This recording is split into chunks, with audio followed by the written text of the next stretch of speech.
Witches, grab your goat, grab something to drink, grab your clicker and put it down because it is time for the Witches Movie Coven. Yes, it is Wednesday. We are witches. Witches talking about witches in movies. Join the chat room. Join the conversation. I have to open the chat room. I'll do that afterwards. Oops. My name is Patty Negri. I am one of your hosts. Today's movie is Spellbinder from 1988 where the hair, we have to do a lot of this. I'm sorry, we're going to have to do a lot of this. I'm Patty Negri, one of your guests. You might know me from The Witching Hour or Ghost Adventures, YouTube or Bathroom Walls Across America, or my goat or my cat ready to bite me any second. But let me pass you on to introduce themselves to my beautiful co-hosts, starting with Richard Lael. I am Richard Lael. If I were just Richard, I'd be a... That's right. I'm a psychic medium. I used to be a psychic small, but I gained some weight. I can't help it. It makes me laugh. Anyway, yeah, I'm here in New Orleans. Also, if you would like to sleep with me, go right over here to wherever it is, this QR code. This is joining the coven right over here. You can sleep with me. You used to get into Patty's panties, but you can't do that for a while yet, but you can become a bro witch. You can be Heather's I Didn't Mind It. You can get quotes from Courtney. You can get our books. You can get our art. You can do those things right over there. Also, hit the like, subscribe, the comments. We really love you. We need them. You help us to give great shows. So keep it up. We see you. We love you. Thanks so much. And thank you very, very much. Let's move on to the gold. We have matching kind of golden locks today, but let's go down to Jason Mankey. Heather's hair is perfect today. Like, I'm jealous. It's great. Perfect. It's perfect for the movie. Yeah. I'm Jason Mankey. You can find me at Bookshelves Across America. 10 books and counting as a published author. So excited to be here tonight because this movie has really given me wings. I need my husband and a snare drum. Okay, moving on. Thank you, Heather. Beautiful Heather with the equally beautiful golden locks. Yeah, I worked really hard on my 80s. My hair loves to be 1980s style, so I figured I'd let it do its thing today. I am Heather Green. I'm the author of Lights, Camera, Witchcraft. It is the critical history of witches in American cinema and television. And I am an author, yes, and an editor at Llewellyn Worldwide. I like to say I'm not just an author, I'm actually an editor as well. And I am also a journalist in the mainstream media covering all things occult and witchy. So, and here I am to talk about a movie from the 1980s. Very much looking forward to it. Me too. Yes, Llewellyn. I have one Llewellyn book. One. I love it. All right. And we have, you may not see her, we may not see her, but she is going to be appearing when the gods allow, the one and only Courtney Buck. Oh! We summoned her. It was like magic. And you will not see her, but she is part of the team and in the family. The one and only Tabitha, you will see helping us in the chat room. So everybody here is important. Grab your goat. Spellbinder. I just saw it for the first time last night. Hope you guys all watched it. But just in case, look at that. You've got it right there. There's a reason that Heather has that right there because she did commentary. Oh. I did. And I can just show this before we talk about it. I'll show this off again. So I just took the box top off. I did this last week, but we can do it again real quick. I think I put the box on. Hold on. We got to match it up so she has a forehead. There you go. So this is a newly released box set for this movie. And in reading the book, I learned a little bit more about why it got a box set. And I'll share that in a second. But in the box set, you not only get the movie right here, with several special features, one of which is an interview with me talking about witchploitation and horror and witchcraft films specifically during this period and the 70s. You also get a copy of the shooting script. And when I opened it up, I was pretty because it also has It also has pictures and all kinds of maps and all the stuff they use to create the movie. And it also comes with a little book explaining the movie, and I got to read it, and that kind of clued me in on why they gave this box set. So I will share that in a little bit. I can't wait. Thank you for that. I'm excited because I kind of died mid last week, so I was not here. But just for everybody who hasn't seen it yet or got the box set, Richard Leal, do you have an unbiased synopsis of this lovely film? I do have an unbiased synopsis. And like you, I watched this film for the first time and the last time yesterday. It's a classic. So here's the story of a lovely lady who was busy with 3 girls of her own. Anyway, that's another story for another day.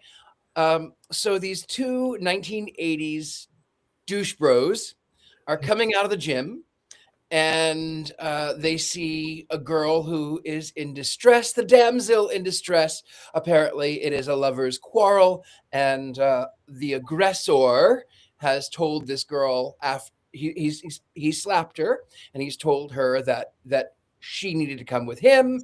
And of course, being the douche bros that they are, I mean, that was kind of noble. But they stood up to the guy, and they forced him off.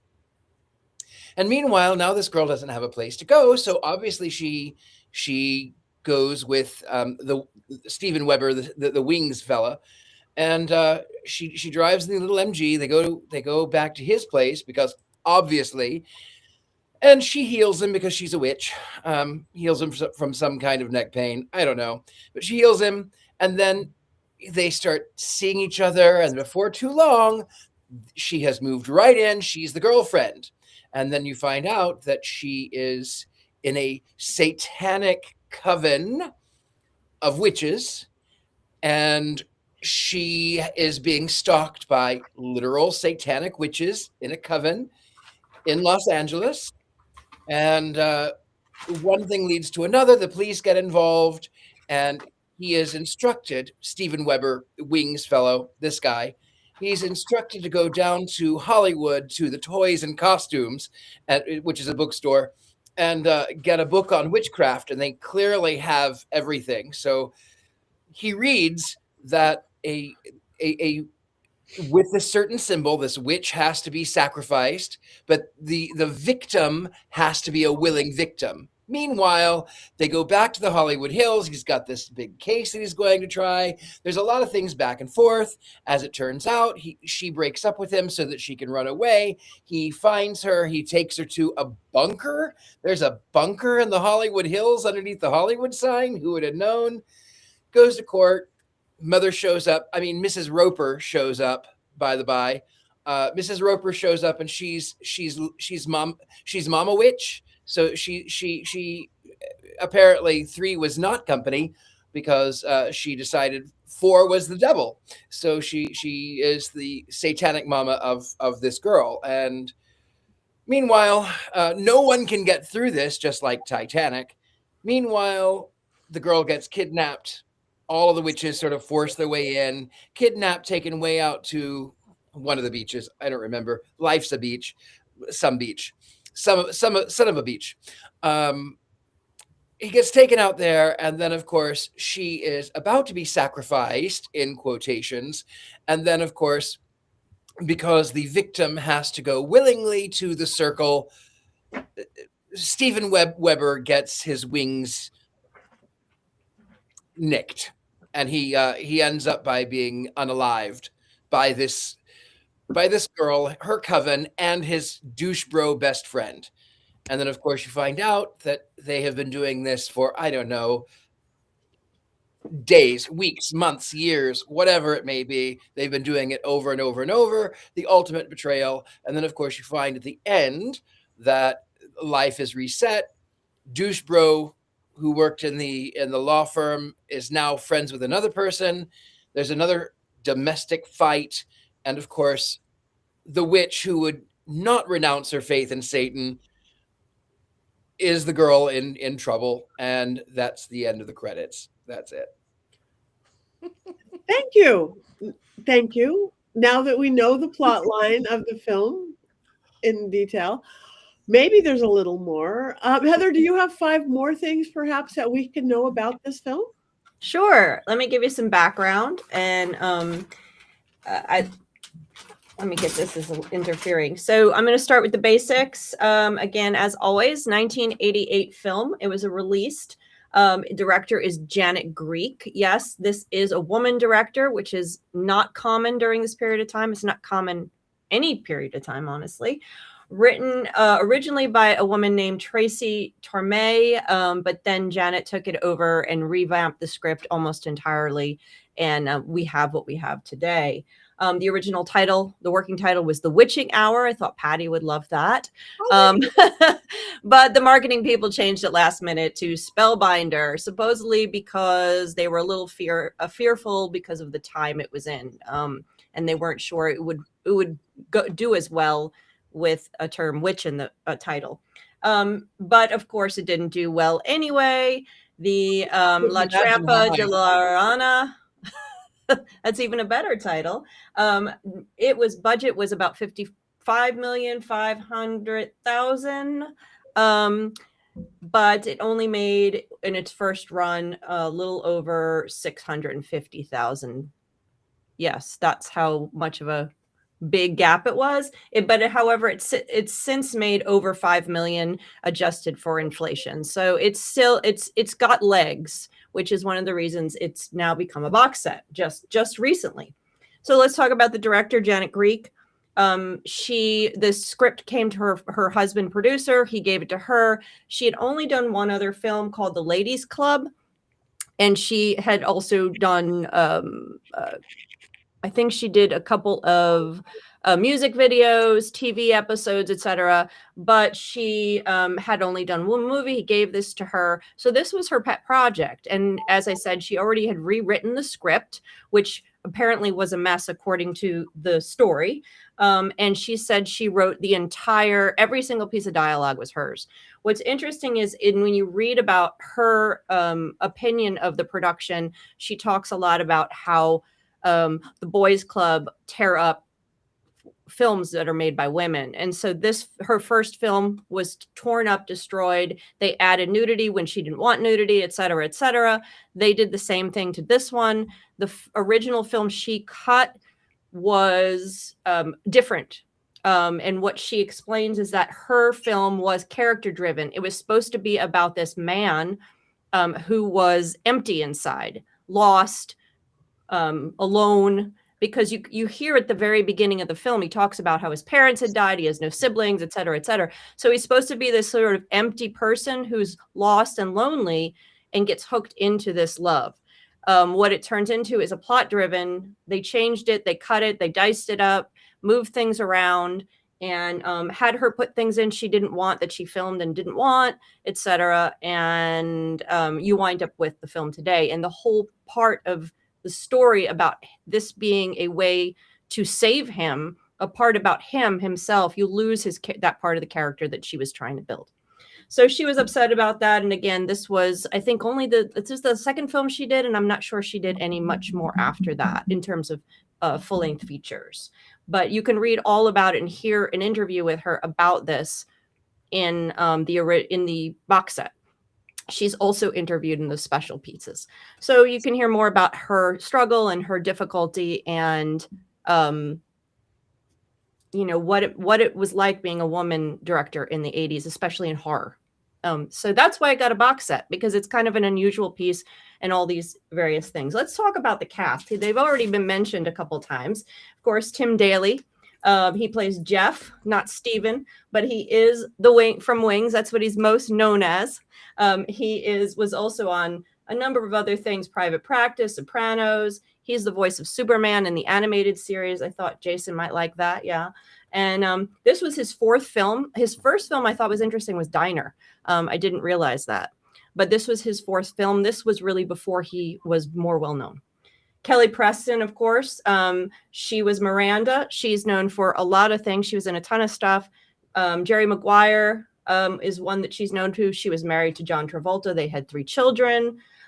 She was in Christine, which I have to go back and look at. I love this movie. And she was also in Love at Stake, one that we reviewed here.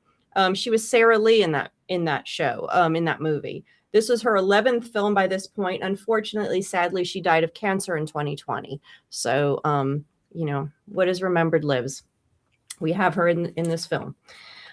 Rick Rossovich, you might know him from Top Gun, Terminator. He's a face that's very recognizable. He played Derek, the bro. What did you call him? The bro? Douche bro. Douche bro. He was the douche bro. He also was in a lot of TV shows, ER, Pacific Blue. And then in the 70s, I didn't realize that he had been on Fantasy Island and Eight is Enough, if you remember that show. And of course, BJ and the Bear. I love to say BJ and the Bear, so I always got to bring it up. There is a witch episode of that. One day we're going to look at it. And then, of course, Audrey Lindley. She is best known for who? Mrs. Roper.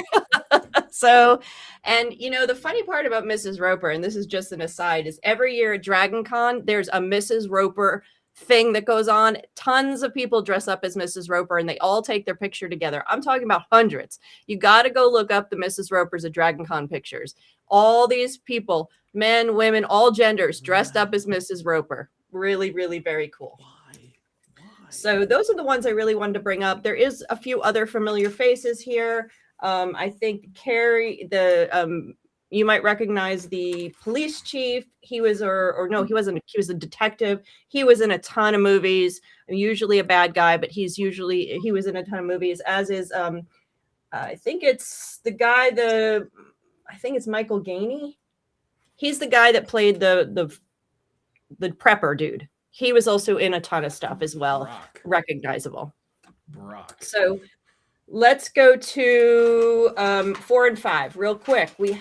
This was filmed in Los Angeles. One of Janet's ideas for this film was to create this scenario, this setting of LA, this perfect city everybody loves, make it very familiar, especially to people who live there. I'm sure Patty probably recognized. I know our producers recognize places all over the place. Recognized it. You did too, Richard. So she was meant to do that because she wanted to create this environment that looked familiar and comfortable and safe, but wasn't.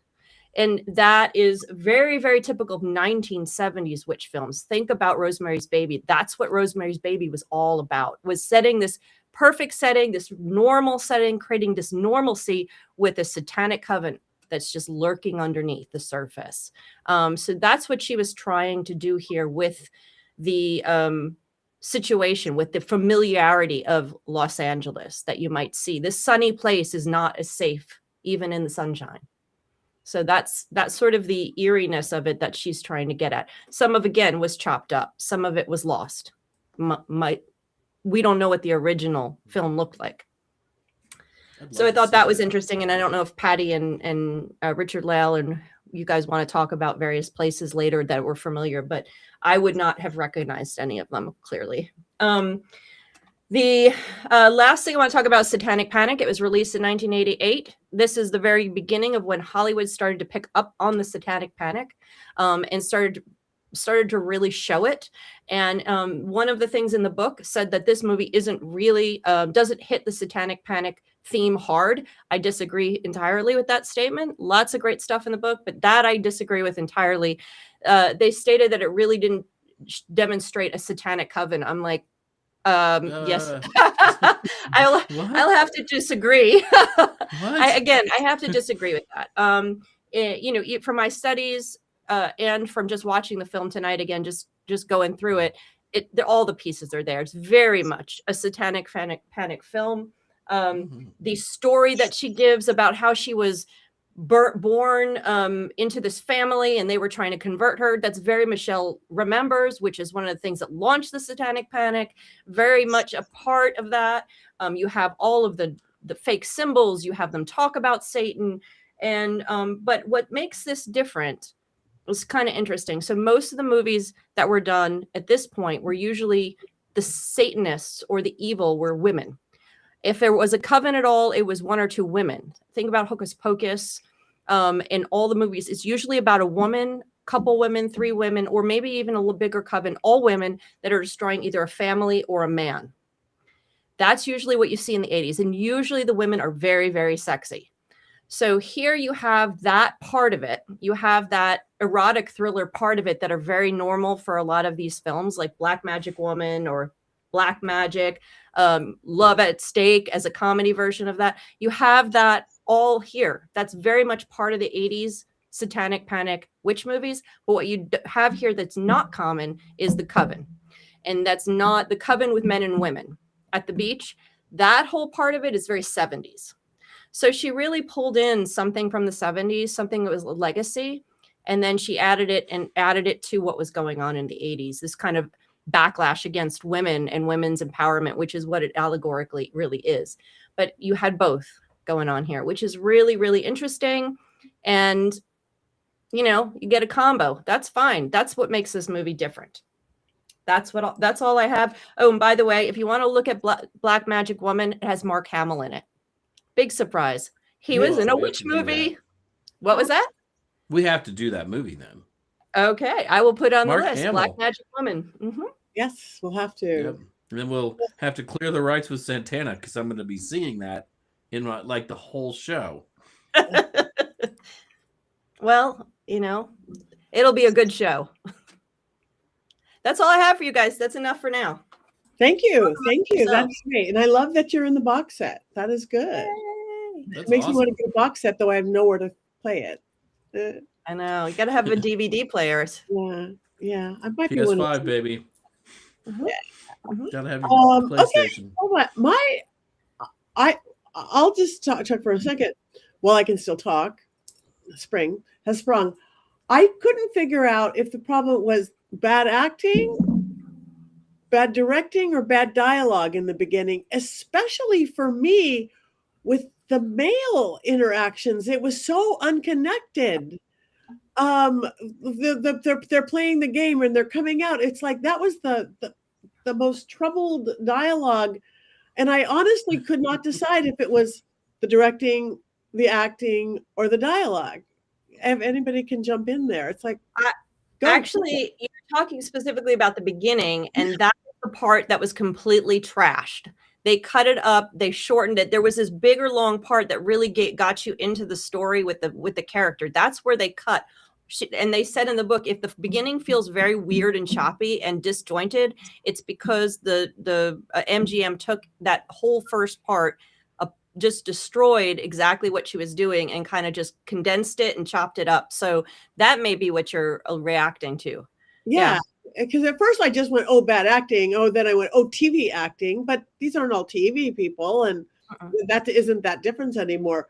But that set me off very bad in the beginning. I guess it worked into it later, but so that makes sense that that's just bad editing in addition to bad acting, bad directing, bad dialogue. Yeah. Courtney, you're very quiet today. Well, today is the day of what can go wrong will. So I do have a confession to make. I didn't finish the movie. This was also my first time watching it. I know, but I did take notes. And so I would love to share with you my real-time thoughts as I watched the part of the movie that I did watch, if that's all right. And then later I came up with questions that maybe you guys can help me answer because I didn't get to see the ending. So maybe someone can fill me in. So the first thing was that the porn music that was playing was a lot. Because it wasn't even, and this is the part that got me. It was like when they were talking, it was blasting my eardrums like I was at a concert, and just like this ridiculous, like whatever, I don't even know what type of music it was, but like this horrible music. And then, but they're not even doing anything. They're just like talking to each other. And then they go slamming into the bedroom and their mouths are attached to each other. There's a lot of heavy breathing, but there's silence. So all I have to hear for like 5 straight minutes is the heavy breathing and the moaning of whatever else is happening. Then as I was writing this down, it was still going on. And then I was like, I hear a belt buckle. Oh, okay. I still hear heavy breathing. And then I wrote, why have I had to listen to heavy breathing for this long? Because it was still happening. And then I looked up and I said, oh, boobs and butts. Nice. But not enough boobs and butts. Not for the amount of of like that there was. Like I all can't. the build up, I was singing the song and I sang like one Yep. line and then it was done. Yeah. Yeah, as usual, there's never enough boobs and butts. But then I asked, this is not a question that I need answered because this was more rhetorical, but do they not need to breathe? Like with all the heavy breathing, they're doing a lot of like not coming up for air. So is that not something, that they need to do? And then it flashed to it was like all this the sex magic, great, good for them. But then it flashed to who I will refer to as the witch mafia boss, I think is who it was, because his hair was the magic of the movie in that one shot. It was not there because that's a different hairstyle. And I was curly. Yeah, I was confused if it was the same guy, but his hair was like Jason, I don't want to be offensive, but it was like more voluptuous than yours. And it shocked me. It was the 80s. It was the 80s. Right. But even for 80s hair. Yeah, even for 80s hair, though, it was just glorious. So that was in all capital letters. And then I immediately questioned, is this the witch mafia? And so I wrote that down. And then I have one of my quotes, which I will include, because then with his slicked back hair, he said, "No one ever leaves us." And then the other man's face immediately lit on fire. And my question was answered. This is, in fact, the witch mafia. And I became very excited about that. So I'm now rooting for the witch mafia. I don't care what's happening in the rest of the two people that can't like detach themselves from each other. I feel nothing for. I feel everything for the witch mafia, and I'm on their side.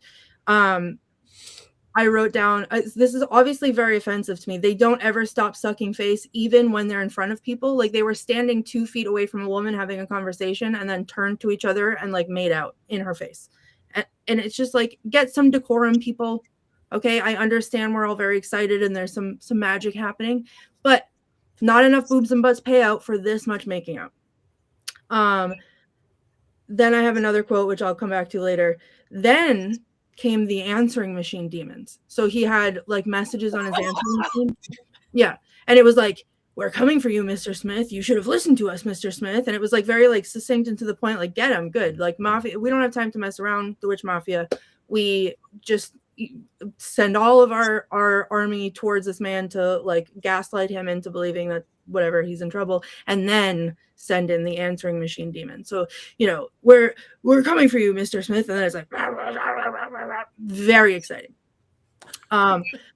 Then I wrote, the occult shop, because we can't not have an occult type shop in a movie like this, obviously. And then the best part is the answering machine demons became occult shop demons, because he was meandering through the bookshelves looking for, the book that's gonna like, and give him all the answers. And then they're like following around and whispering at him. So I became very excited about that. And that's as far as I got. So I do have some questions. If you guys can help me answer. Do they ever stop sucking face? Is there any point in time where they hate each other? Okay. Yes. Because it just was a lot. Like just like, I don't know, have a conversation, get to know each other a little bit, maybe, instead of mapping your face with your lips, is what I would think. Just at the beginning. Okay. So does the witch mafia win? Yes. Yes. Okay. I will be finishing this movie after we get off of here. How many hairstyles does the boss of the witch mafia have throughout the movie? Just the 2. Okay. Does the big hair come back? No. Is the big hair where he holds his magic? Probably. It's only in that one scene briefly. I mean, how does it not make it's its own character? How does it not make more of an appearance? I don't know. But anyway, those are my questions. I will be completing this movie. And I will, it is an 80s movie. I almost didn't, participate today because of that, but I tried to channel my inner sex goddess, demon, whatever. So put on a costume. I don't know. I tried today. It's been a long day. It's been a very beautiful. Thanks. Beautiful. Yes, your hair looks beautiful. You look beautiful. I think you channeled it well. I think Well, you really. You know what? I never do the theme because I know I don't have things to do the theme, but apparently I don't know. I had this. So there we go. Beautiful. And I have that demonic answering machine. I just want you guys to know. You still have an answering machine? I do. I have Wow. two. I still have 2 landlines, Whoa. 3 or 4 cell phones, and none of them work. But I do. It does get demonic, demonic quite often, and does make those noises. So I understand, and you cannot kill it. You cannot kill it. That's it. I Jason, actually wanted to talk a little bit. Oh, sorry, Jason. No, Richard Leo. if you're ready, Richard Lell, just jump in. Well, there was something I did actually want to discuss, and it bothered me. This one bothered me because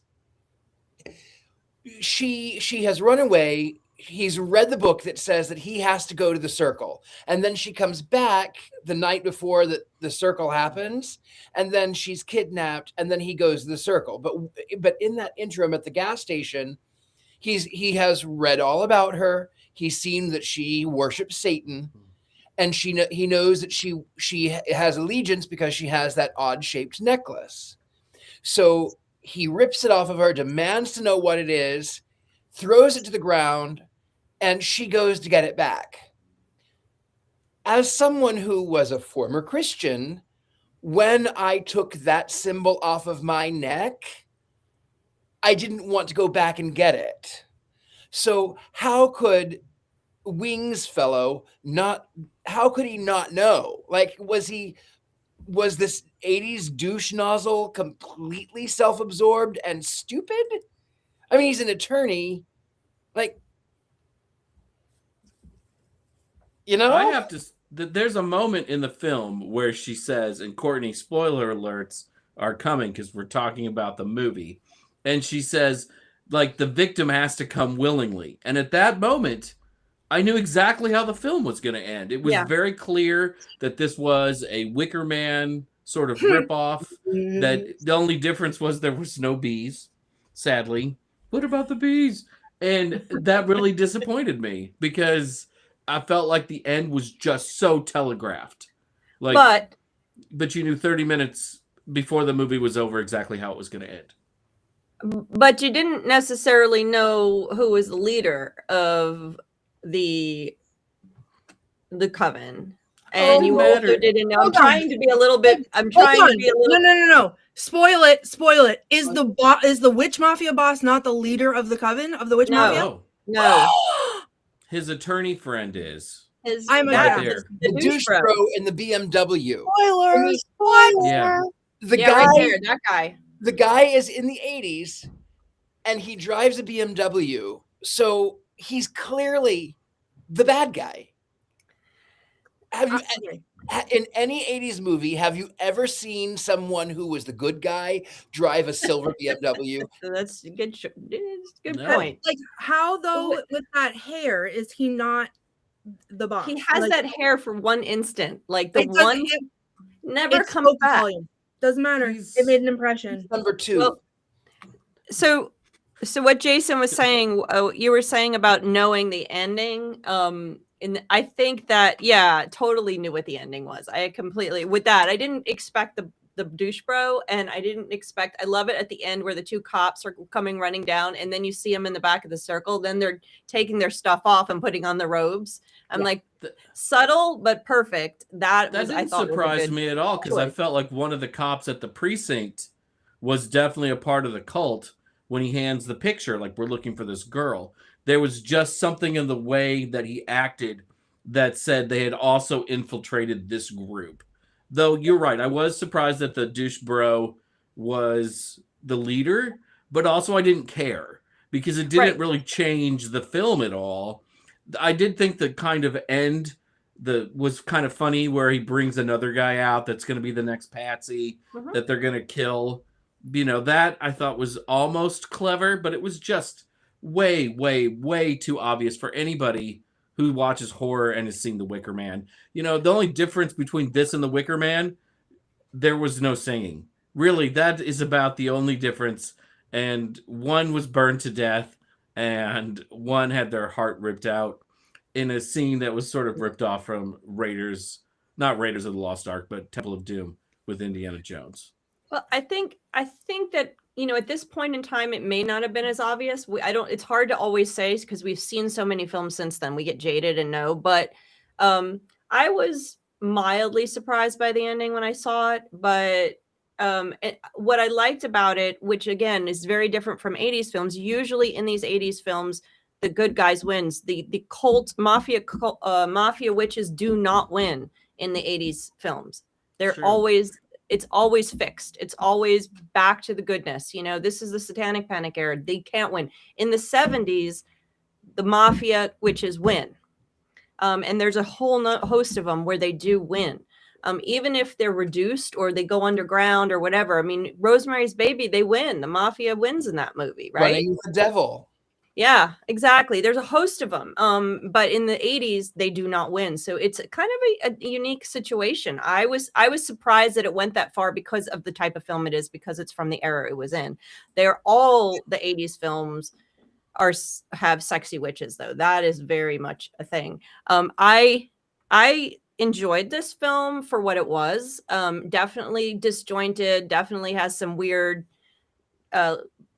exchanges between people, and I'm not talking about all of the kissy. I'm talking about like some of the dialogue was a little disjointed and strange. Sometimes I felt she was forceful with the way she spoke to him, and it didn't work. But I thought it was fun. I thought the ending was fun for what it was, a light 1980s witch film welcoming in the Satanic Panic. Hello. So, and I it was fun watching it again. It's just kind of one of those, I don't know. You know what Just movie it kind kind of of reminded okay. me of? You know what movie it reminded me of in a lot of ways was Highlander. Mhm. Just because it wasn't a horror movie in the fact that it had jump scares or really much of a menace throughout until the very end when, somebody gets their heart ripped out. I didn't find it, very scary at all. Spoiler alert, Courtney. We talk about the movies and how they end on the show. I know it's terrible. Anyways, Courtney's I'm leaving. not mad. You're just let me add reasons to the list of why this is what I'm doing the second I get out. Like, I was literally watching it up until I had computer trouble. I had to restart my computer. It's not charging. I may disappear at any second because wiggle my nose and I'm gone. But I was into it. I was into it. It gave me the vibes, like experience wise, not movie wise, but experience wise. What was that one that we watched? Again, I think it was 80s. I was so mad about it, and then it was like when they turned into like the wisp of smoke, or like he was attached to the rope and he was like floating through the air, and then they had like the tornado in the cemetery or whatever, and I was beside myself the whole time. That was like, I Married a Witch from the 1940s. No, not that one. I'm This is confused. the one with the guy with the blonde hair yes. And there was the barn with the The star. warlock, the barn. Yeah. Warlock, yeah. So I went into this feeling very much the way that I did when I went into watching Warlock, and it was like not exciting. I was barely paying attention, and then I was like, unfortunately, having to listen to all of the things, and I was hate writing notes because I was like, I'm going to complain about this movie the whole time. And I was, as soon as I saw who I will not be convinced otherwise was the boss of the witch mafia, I was involved with a capital I. I needed to continue watching it. I'm so excited that they win. And you're telling me that someone's heart gets ripped out? Yes. Like, I'm not living for that. Yeah, okay. Indiana Jones style. Literally, like, sign me up. I'm not going to show it to you right now. I have a themed wand this week, and you are, and you're maybe not going to be surprised which way it's directed today, because it was great and I was excited. So I like the ending too. I like the ending. Of course, everyone in Los Angeles is a Satanist. All the police. Well, I mean, of course they are. And the thing, like the Bel Air house, all of a sudden you're in like the fanciest area of LA.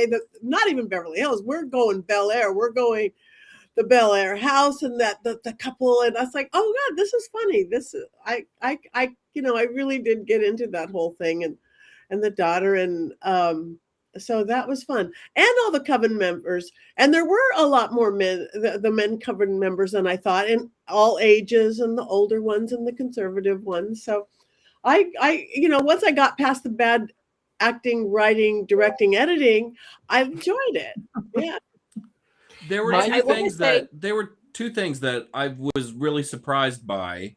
There's the point where she says there are some good witches, and she pretends that she and her mother were originally good witches, right? Like she talks like, oh, the witches were the healers. But then there are some who are bad, which I thought was like one of the nicest things anybody said about witches in the 80s. And then when he's looking through the book, it does say men can also be witches. Yeah. And again, as Heather said, that's something that you really didn't see a whole lot in the 80s. And as a dude, but not a dude bro, just a bro witch, I was really happy to see that because it gave me a sense of belonging. Yay! You do belong, Jason. My Thank you. favorite. Sometimes, depending on what movie They it also is. said, "Oh, sorry." No, go on. They also said at one point, which is very confusing, which is totally not from the 80s. It really doesn't hit until the 90s, and then later, he says, they're not witches, they're Satanists. And at this point, there was conflation of the two. So for them to put, I'm not sure why that line is in there. Because nothing else in the magic, nothing what they're doing outside of a few of the things that Jason mentions, everything is just made up. Everything is very stereotypical, satanic, witchy, just fantasy stuff. The symbols are kind of quasi glyphs from astrology, sort of. I mean, nothing, even they do have a pentagram, upside down pentagram, the symbols and nothing. Everything is very Hollywood made up stuff based on there's nothing really real. But then you have that mention that Jason, and then they say they weren't witches, they're Satanists. Now, of course, that's not great either, if we're talking about modern practice. But the fact that they made that difference, I thought was an interesting line. Don't know why. I'd have to talk to Janet Greek. My favorite magic spell in the entire film was when they get in the circle and all of the witches are standing in the window, and then they start doing this. They break the glass. That was good. Wasn't that fabulous? And then, of course, they wake up. They wake up in the circle as if they could actually sleep. And when they wake up, all of their books are stacked up, and the chairs are stacked up, and the refrigerator is moved to the door, and like they fell asleep, and the witches just came in and rearranged their furniture. They're very kind. It turned into like Poltergeist. It turned into a haunted movie. That's what ghosts do. It's a whole different thing. That felt like. Go ahead, Heather. Okay, just real quick. The scene with the glass was one that Janet that was her scene that they didn't cut or change. And they talk about it in the book of how they did that. So it's really cool. Anyway, it's interesting. No, the whole circle I felt like the only time the magic made any sense or was familiar to me. Because for the most part, like they had force powers, right? Like there's a witch and they use their powers of their mind to shatter the glass of a car. They lift the car in the air and then drop the car to the ground, and you see the tires explode and stuff.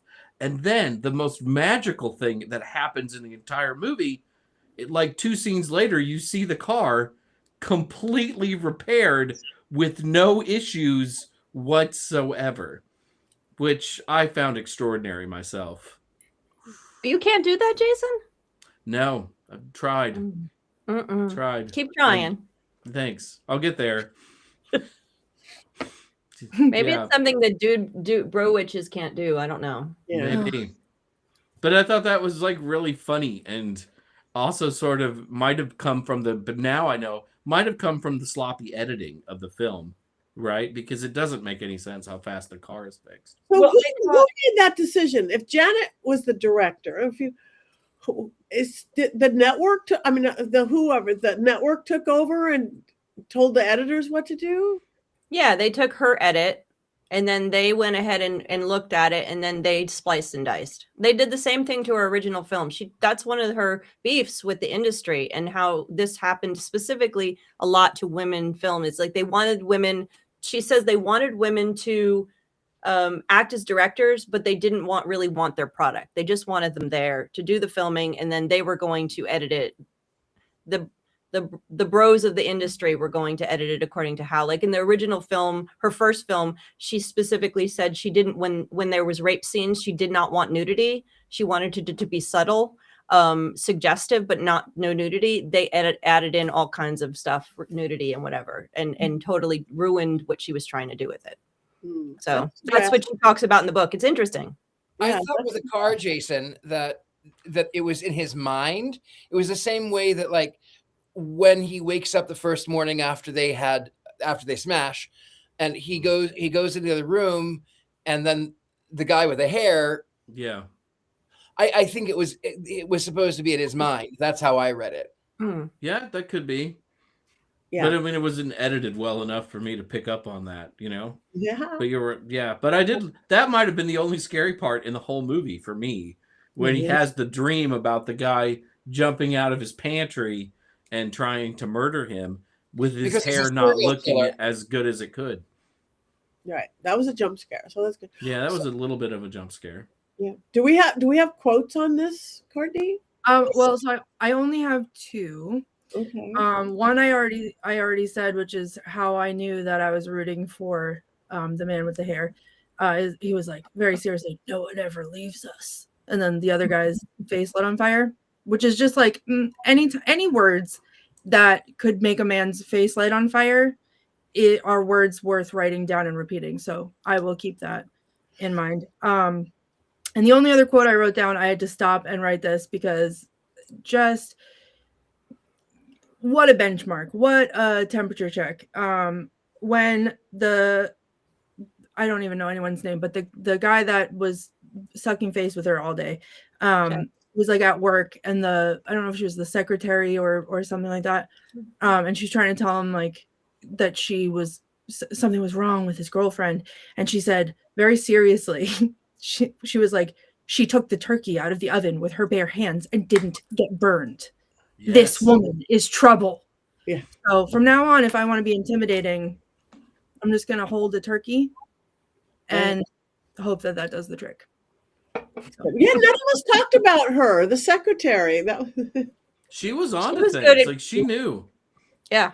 She knew. Yeah, and then she's murdered at the end.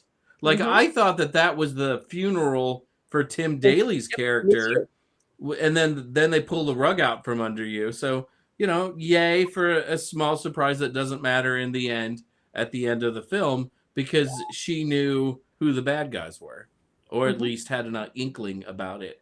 She knew. Well, that's what the mafia does. You know, you're on to them. You talk a little too much. You point a little too many fingers. You know, bada bing, bada boom. Yeah, you're out. Thank you. All right, now Jason, do we have a Mankey movie moment time? Oh, the lights just went on. This is good. This is one of my favorite ones I've ever written, and many of you, and you guys might not like it. I don't know, but I love this. So I want to take you back to the mid 1980s. Calling me a young man then would have been a stretch. Instead, I think it's safe to say I was just a horny adolescent. And every year at 4-H camp, I tended to fall madly in love with a camp counselor. Those counselors were always 5 to 6 years older than me, perhaps even recent high school graduates getting ready for college. Not quite Mrs. Robinson, you know, but definitely Miss Robinson. Oh, dreams. And all of those young ladies during that period of time had big hair. To this day, anyone who has to use a gigantic bottle of Aquanet to keep their hair in place is like Jason Kryptonite. Back when I wasn't worried about the ozone, I was only worried about that big, beautiful hair. Seeing Kelly Preston in Spellbinder, all I could think about was Miss Shannon from 4-H camp and dancing with her to Mike Reno and Ann Wilson's Almost Paradise from the Footloose soundtrack. Was I able to look Shannon in the eyes while we danced? Absolutely not. but I was eye level with something else. Such good times. Good times. Seeing Kelly Preston in Spellbinder reminded me a lot of Miss Shannon. There was the long, beautiful, big hair, of course, but also the countless unanswered questions about Preston's Miranda Reed. In Spellbinder, Reed just exists. We never see her apartment or figure out where she gets money or clothes from or anything else. Does she even own a toothbrush? It's never answered. And Miss Shannon was like that. I didn't know what city she lived in or what school she went to or why her Guess jeans fit so incredibly well. All I know is that she never explicitly said, Jason, you have no chance with me. I'm dating Jeff down at the archery range. Oh my God. So you're telling me I have a chance? But perhaps Preston's Miranda Reed was an even stronger dose of kryptonite. There was the black dress she wears at the start of the movie, the perfect kind of dress for wearing to the Bon Jovi Cinderella concert, the place you know that you'll be the most beautiful enigma at. And Miranda didn't wait to fool around. Within 2 hours, there were boobs. Oh, boobs, how I love you. And then, just the next evening, there it was. True manhood. Miss Shannon, that could have been us. Even back during the 4-H camp days, I was interested in the occult. If Miss Shannon had introduced me to Wicca at camp, I might have reached the absolute pinnacle of infatuation. But I can relive those dreams by watching Miranda from Spellbinder forego the use of hot mitts to pull a turkey out of the oven. Big hair, sexiness, black dresses, occult leanings, and she's an amazing cook. These are the things dreams are made of. Did the movie end sadly out on that beach in a clear ripoff of The Wicker Man? Yes, sort of. But if Miss Shannon had told me to be there, I would have. If she had climbed down on top of me while I was handcuffed to the ground, her beautiful hair rising high above me, her eyeshadow glittering in the torchlight, and a sheer diaphanous gown leaving nothing to my imagination, I would have happily sighed and said the word boobies.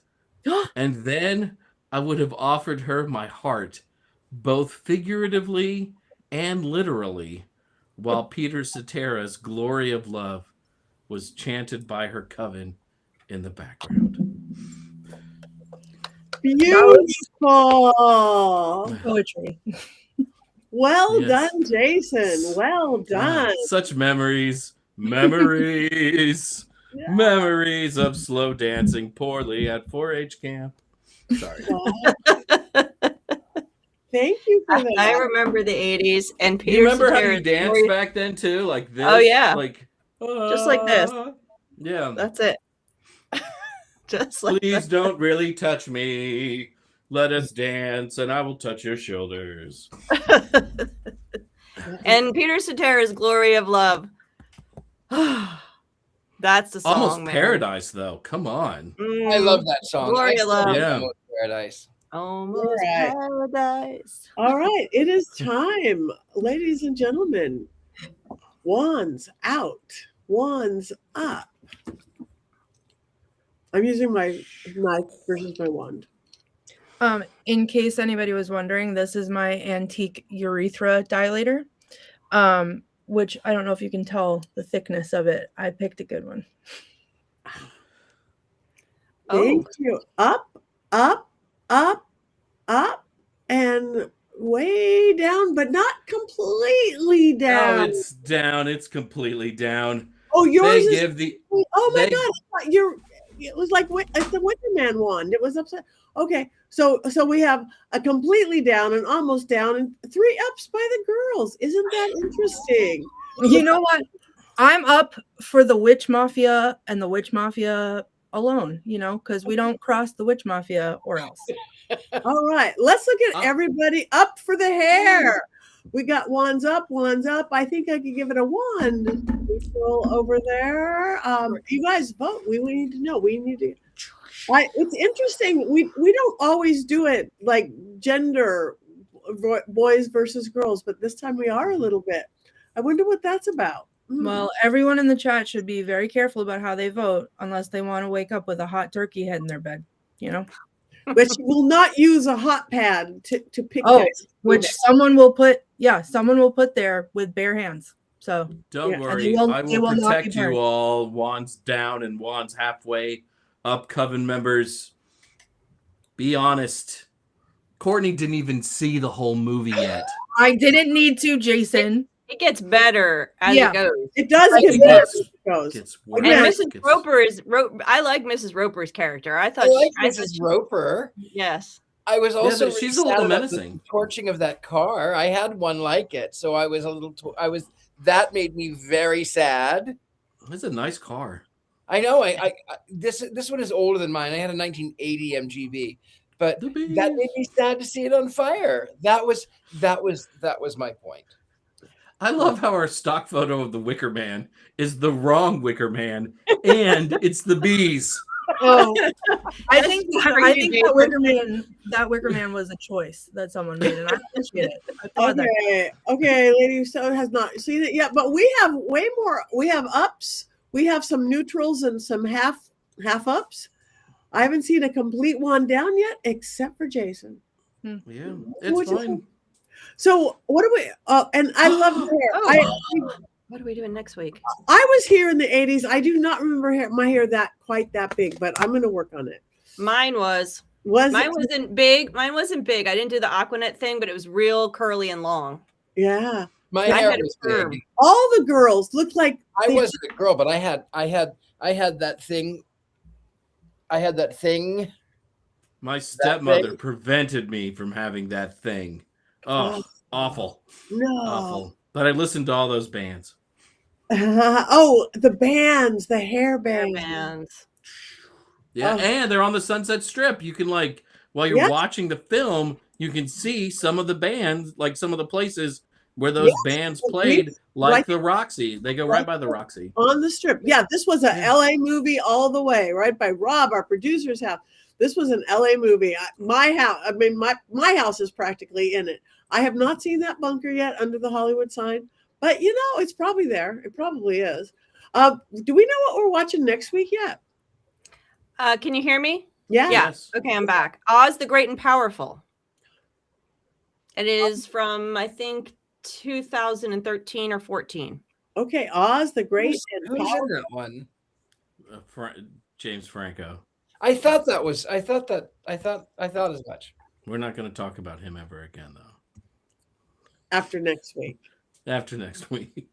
Okay. Yeah. Yes. Which Mafia t-shirt? Anyway, you got Pompey the Elvis curl. So you guys, thank you guys for coming. Anybody have anything coming up they want to tell everybody where they can see you or hear you or watch you or listen to you or point at you?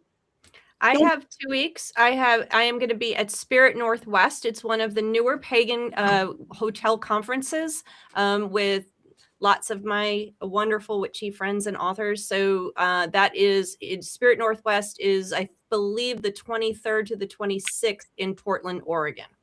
Oh my God, I'm going your way and you're coming my way, sort of.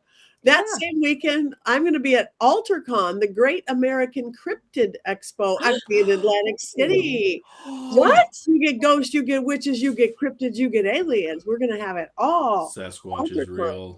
Yeah. When is that and where is that? It is Atlantic City, New Jersey. AltarCon, look up Black Ink Events or my website. I have everything. Oh, I would love to see you, Courtney. I think it's going to be really good, actually. I think it's going to be really good. I'm looking it up. We'll see. I'm not that far from New Jersey, so we'll see. Oh, yay. Anybody else? Jason? Florida Pagan Gathering over Beltane weekend. That is obviously in Florida. No surprise. Florida Pagan Gathering is in Florida. And over May over Beltane, the first weekend of May. And then that same weekend, I will be in Las Vegas with the vampires doing the Vegas Vampire Ball. Again, switching back and forth. We are back. And for so doing a seance and partying for Beltane, which works. And I'll see Richard Lale this weekend. Woo! That is Woo! I'm so jealous. And I got to see Heather and hang with Heather. And yay! All right, you guys, tell your friends, like us, follow us. It's really important. Like the Witches Movie Coven, each of us individually on social media. Go to Mystery Control. Get yourself a Black Phillip, because how do you sleep at night if you don't have a Black Phillip? Really, you can't. You don't. You don't want to. Especially if a scary Satanist show up. You got to have Black Phillip. Or someone holding a turkey in their bare hands. Which will be good. Yeah. All right, you guys, we have one more thing to do. We are late. It is time to go. 1, 2, 3. With hands. Ah.